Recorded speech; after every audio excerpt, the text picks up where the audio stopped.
হাসিনা ভাগ্যবতী, আল্লাহর ইমানদার বান্দা।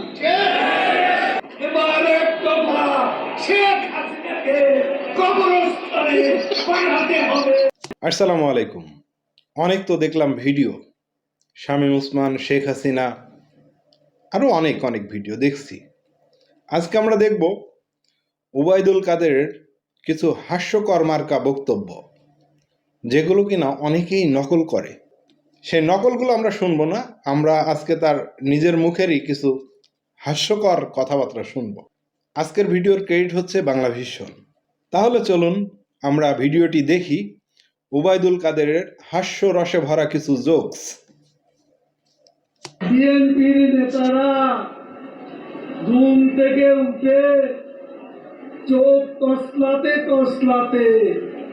কোথায় যান, গুলশানে কোথায় যান, বাড়ি যারা কেন যা, নালিশ করতে, নাম কি, বাংলাদেশ নালিশ পার্টি।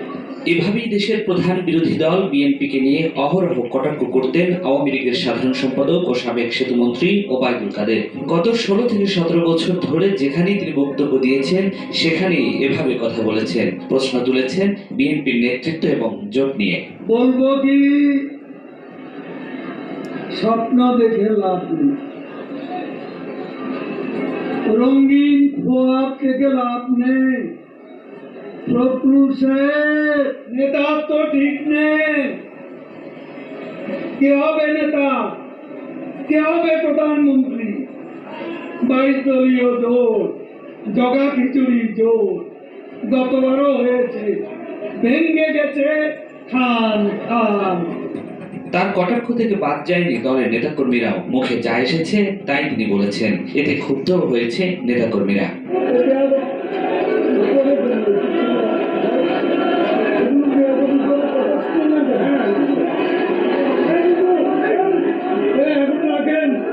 তবে নিজ দলের সভাপতি শেখ হাসিনার তোষামোদী করতে কখনো ভোলেননি ওবায়দুল কাদের।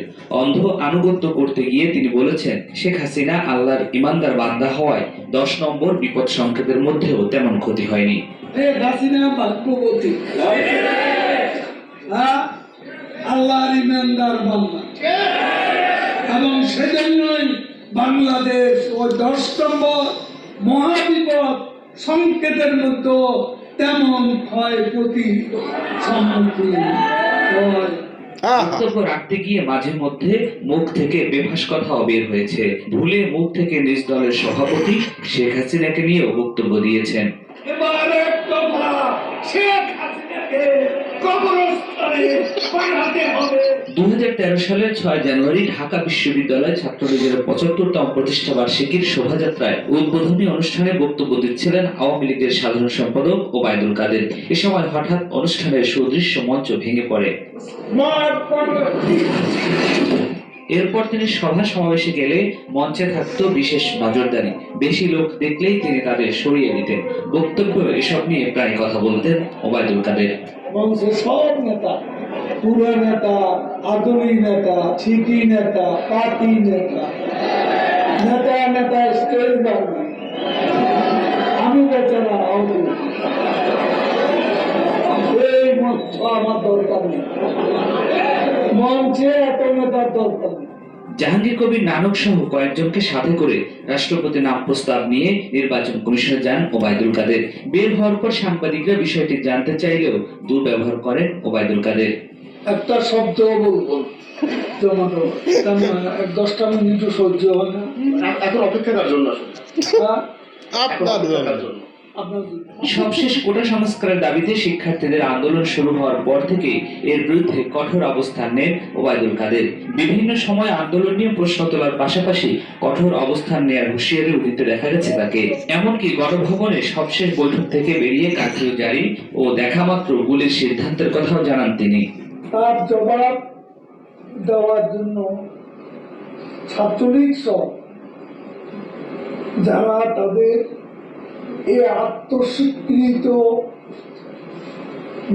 রাজাকার, যারা নিজেদের অদ্যত্বপূর্ণ মানসিকতা প্রকাশ ঘটিয়েছে, কত রাতে।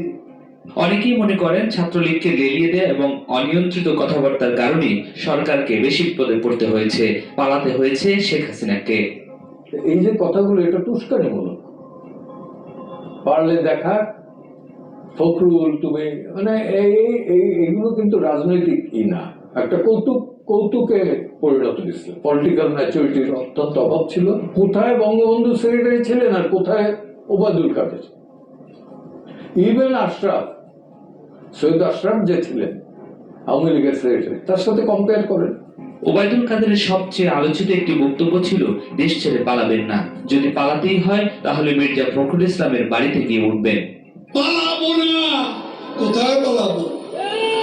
পালাবো না, প্রয়োজনে ফখরুল সাহেবের বাসায় গিয়ে উঠবো। কি জায়গা দেবেন?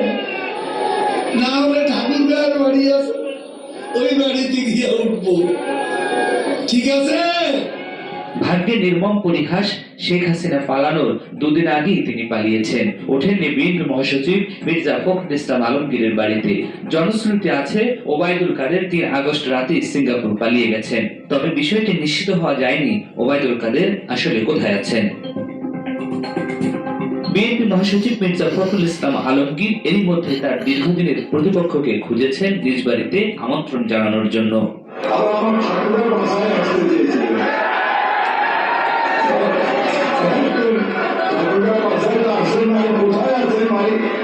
এদিকে গত ৫ আগস্ট নোয়াখালীর কোম্পানিগঞ্জে ওবায়দুল কাদেরের গ্রামের বাড়িতে যখন আগুন দেওয়া হয়, তখন তার সঙ্গে যোগাযোগের চেষ্টা করে ব্যর্থ হন স্থানীয় নেতাকর্মীরা। তাদের ধারণা, শেখ হাসিনার পদত্যাগের কথা শুনে সপরিবারে পালিয়ে গেছেন ওবায়দুল কাদের। তবে এটা কিন্তু মানতে হবে, ওবায়দুল কাদের যখন ছিল তার কিছু কথাই মানুষ খুব উপভোগ করতো আর কি, আনন্দ পাইতো। কিন্তু বাংলাদেশের মানুষ এখন মিস করছে তার কথাগুলোর, কিন্তু তাদের কর্মকাণ্ডে মানুষ বিরক্ত ছিল, শুধু তার কথাগুলোকে মিস করছে, তাছাড়া অন্য কিছু না। দেখেন ভাগ্যের কি নির্মম পরিহাস। বলেছিল পালাবো না, পালাবো না, প্রয়োজনে ফখরুল সাহেবের বাসায় যেয়ে উঠবো, ঠাকুরগাঁওয়ের বাসায়। কি জায়গা দেবেন? সেই ফখরুল সাহেবই এখন সেটা আবার শোধ নিল। কই, ঠাকুরগাঁয়ের বাসায় তো আপনাকে দেখছি না, কোথায় আছেন?